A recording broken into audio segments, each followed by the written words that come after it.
सभी को जय हिंद।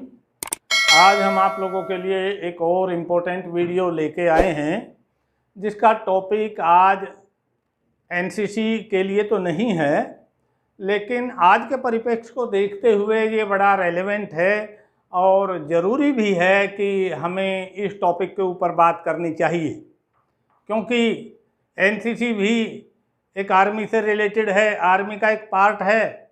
तो जब हम अपने आप को आर्मी का पार्ट मानते हैं तो हमारे देश में और हमारे दुनिया में, वर्ल्ड में क्या चल रहा है उस बारे में भी थोड़ी चर्चा हो जाए।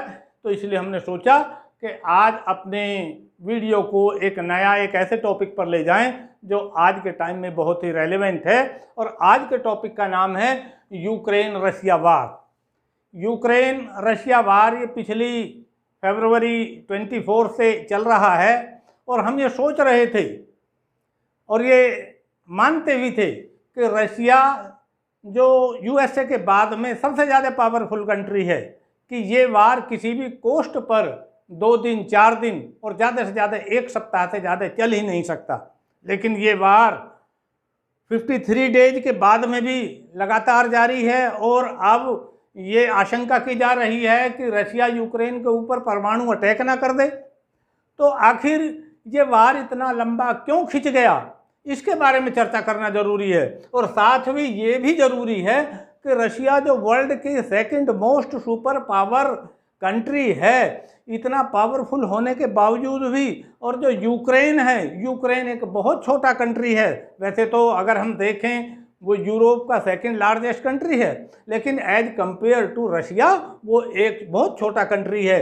अगर आप वर्ल्ड मैप की तरफ ध्यान दें तो जो ये येलो पोर्शन है ये सारा रशिया का है और 1991 से पहले Russia, Lithuania, Kazakhstan, Tajikistan, Crimea, Chechnya और यूक्रेन, ये सभी कुछ 15 भाग ऐसे थे जो कभी यूएसएसआर का पार्ट थे। और यूएसएसआर को अगर हम देखें तो 1917 से पहले रशिया ही कहा जाता था और रूस ही कहा जाता था। जो ये लड़ाई चल रही है ये मोस्टली यूक्रेन पे चल रही है। और यदि हम समुद्र की बात करें तो ब्लैक सी, जिसको काला सागर बोलते हैं, जिससे क्रीमिया का प्रदेश जो है मिला हुआ है, ये वहाँ से लड़ाई चल रही है और जिसमें रशिया का एक बहुत बड़ा शिप भी वो क्षतिग्रस्त हो गया, पूरी तरीके से नष्ट हो गया है और वो नाटो सेनाओं के द्वारा या यूक्रेन की सेना के द्वारा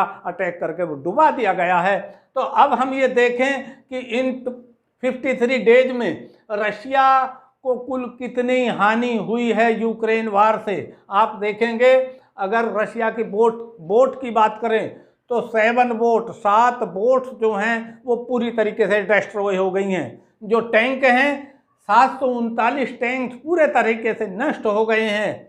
जो गन्स हैं, तोप हैं, वो 358 तोप, बख्तरबंद गाड़ियाँ 1964, साथ ही helicopter 143, fuel tanker 76, drone 132, multipurpose rocket launcher 116, fighter plane 158, anti aircraft warfare 64 यानी 64, और ऑफिसर्स और सोल्जर्स कुल मिलाकर के करीब 20,000 अपनी जान दे चुके हैं रशिया के, जिनमें से तो 8 जिनका रैंक जनरल है वो जनरल मर चुके हैं। लेकिन उसके बावजूद भी ये रशिया इस वार को नहीं जीत सका है। तो हमको ये एनालिसिस करना पड़ेगा कि आखिर रशिया ये वार क्यों नहीं जीत पाया। बिना इस एनालिसिस किए हुए हम एक अच्छे कंक्लूजन पर नहीं पहुंच सकते। तो अगर हमें इस कंक्लूजन पर पहुंचना है तो हमको बहुत पहले जाना पड़ेगा। 1850 से पहले रशिया के एक बड़े किंग हुए थे, राजा हुए थे, जिनको कहते हैं पीटर द ग्रेट, और उनके टाइम पे ही रशिया ने बहुत प्रोग्रेस की। और साथ ही जो यूक्रेन की कैपिटल कीव और रशिया की कैपिटल मॉस्को, ये दोनों ही यूरोप की बहुत पुराने शहर हैं और बहुत पुराने कैपिटल हैं, जिनकी अपनी बहुत ही ज़्यादा इम्पोर्टेंस है। तो अगर हम इसको देखें, जार निकोलस फर्स्ट रूस के राजा बने, तो 1854 से लेकर के 1856 तक एक लड़ाई हुई, उसको कहते हैं क्रीमियन वार। ये क्रीमियन वार एक तरीके से वर्ल्ड वार ही कहना चाहिए थे कि अगर इसका इफेक्ट दुनिया के देशों पर पड़ता, लेकिन ये जो वार था इसका इफेक्ट केवल यूरोप तक रहा, ये यूरोप तक लिमिटेड रहा, इसलिए क्रीमियन वार को फर्स्ट वर्ल्ड वार नहीं कहा गया। लेकिन इसमें रशिया, इंग्लैंड, फ्रांस और ऑटोमन साम्राज्य, जिसको ऑटोमन साम्राज्य हम टर्की बोलते हैं, उनसे लड़ा गया था। वहाँ उसमें रशिया की हार हुई थी, जबकि रशिया बहुत बड़ा देश है। फिर हम बात करते हैं 1904 की। 1904 में रूस का जापान के साथ में युद्ध हुआ। जापान एशिया का एक बहुत छोटा कंट्री है, लेकिन उस टाइम 1904 के आसपास में जापान एशिया की नंबर 1 सुपर पावर था।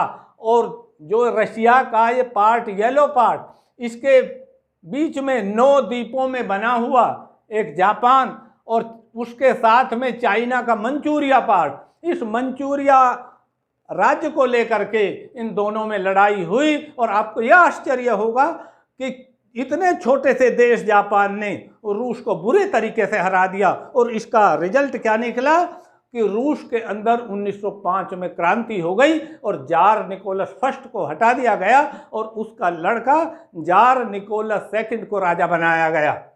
फिर 1914 से लेकर के 1918 तक फर्स्ट वर्ल्ड वार हुआ। इसमें 2 शक्तियां थी, एक शक्ति थी इंग्लैंड, फ्रांस और रूस, दूसरी शक्ति थी जर्मनी, इटली, टर्की, बुल्गारिया। इसमें क्या था कि जिस भी मोर्चे पर फर्स्ट वर्ल्ड वार में रशियन आर्मी लड़ी, उसी मोर्चे पर जर्मनी, इटली और टर्की की सेनाओं से हारी।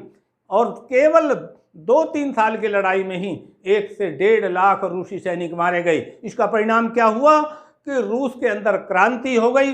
2 क्रांति हुई, एक को कहते हैं फरवरी क्रांति, जिसको कहते हैं मेंशेविक क्रांति भी कहा जाता है। दूसरी क्रांति हुई अक्टूबर क्रांति, इसको कहते हैं बोल्शेविक क्रांति। और ये जो क्रांति हुई थी बोल्शेविक क्रांति, ये रशिया के लीडर थे जिनका नाम था व्लादिमीर इलिच उलियानोव लेनिन, और उनके नेतृत्व में जो जार निकोलस सेकंड को मार दिया गया, उनके बच्चों को मार दिया गया, उनकी लड़कियों को, उनके रिलेटिव्स को, ताकि जो सक्सेसर का कोई मामला यानी उत्तरदायी का मामला कोई ना रहे, सक्सेसर ऑफ द थ्रोन कोई रशिया में ना रहे, इसलिए उनको ख़त्म कर दिया गया। 1924 के बाद में ट्राटस्की आया, लेकिन 1928 में जब स्टालिन ने रशिया की बागडोर संभाली, वो वहाँ के प्रेसिडेंट बने, तो रशिया ने बहुत प्रोग्रेस की। और स्टालिन ने अपने आप को दूसरे इंटरनेशनल मामलों से अलग रखा।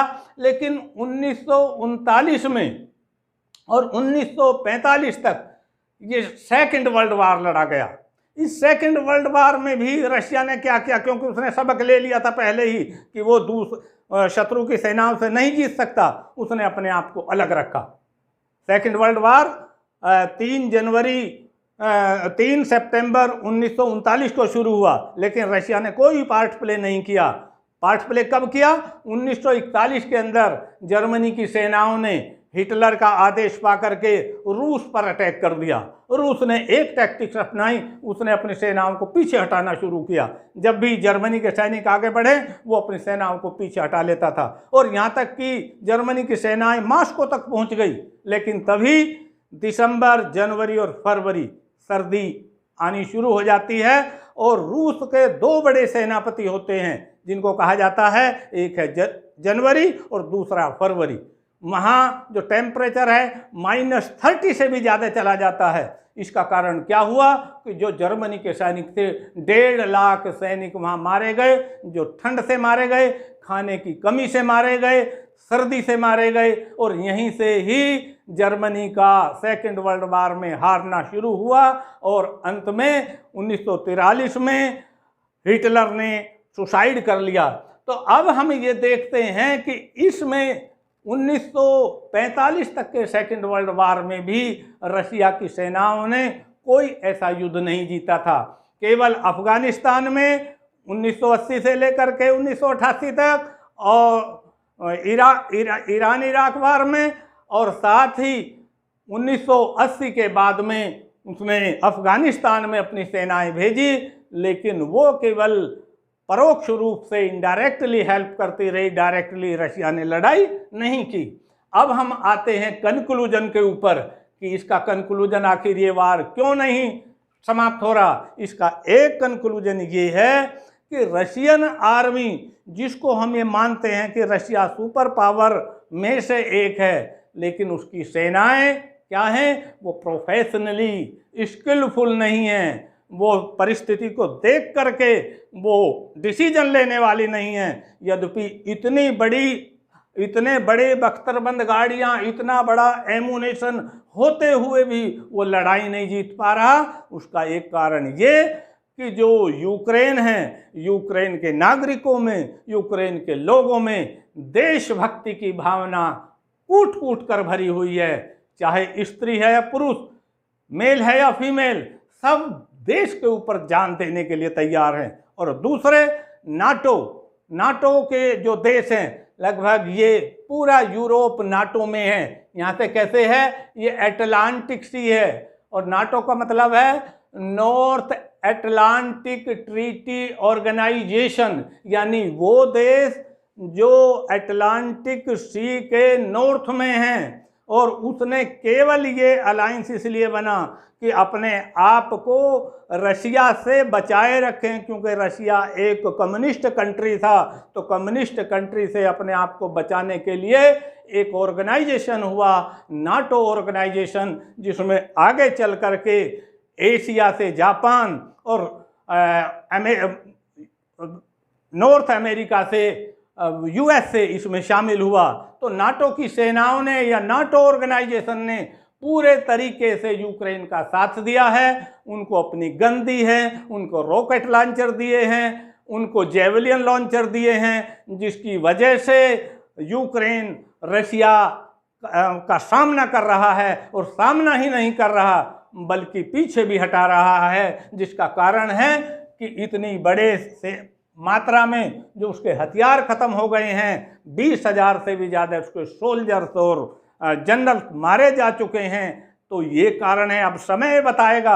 अब स्थिति बन रही है कि हो सकता है कि रशिया अब परमाणु अटैक कर दे, लेकिन परमाणु अटैक अगर करेगा तो हश्र कैसा होगा, वो हश्र जापान जैसा होगा।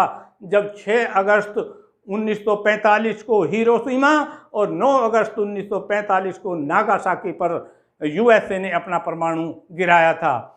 जहाँ तक यूएसए की पॉलिसी है, इसको हम कभी फिर आगे बताएंगे। अब हम ये भी एक कंक्लूजन करते हैं कि रशिया और यूक्रेन वार की स्थिति एक ठीक इसी प्रकार से है जैसे दो पहलवानों के बीच में लड़ाई हो जाती है। एक पहलवान 66 या 74 किलो के वेट का, लेकिन दूसरा पहलवान जो है वो सुपर हैवी वेट, यानी रशिया यहाँ सुपर हैवी वेट पहलवान है और यूक्रेन यहाँ 66 किलो या 74 किलो के वेट का पहलवान है। जो सुपर हैवी वेट पहलवान है उसको अपनी स्ट्रेंथ पर बल है, क्योंकि उसमें फुर्ती कम होती है, इसलिए वो इतने अच्छे दाव नहीं लगा पाता। और जो मिडिल वेट का पहलवान होता है 66 से 74 किलो के वेट का, तो उसके अंदर फुर्ती भी होती है, स्किल भी होती है, दाव भी होते हैं, और उन दाव की वजह से वो कभी ना कभी वो सुपर हैवी वेट के पहलवान को हरा देता है। तो यहाँ हम 1-2 दिन नहीं बल्कि 1-2 सप्ताह में इस वार का डिसीजन निकल जाएगा, जो आप और हम देखेंगे। मुझे लगता है आपको ये टॉपिक पसंद आया है। यदि आपको ये टॉपिक पसंद आया है तो आप इसको लाइक करें, आप इसको शेयर भी करें। यदि कोई आप में ऐसा लगता है कि टॉपिक के अंदर कुछ बात छूट गई है या कुछ गलत है, तो आप अपना कमेंट लिख सकते हैं और आप अपने हमारे चैनल को सब्सक्राइब करें। इसी के साथ जय हिंद।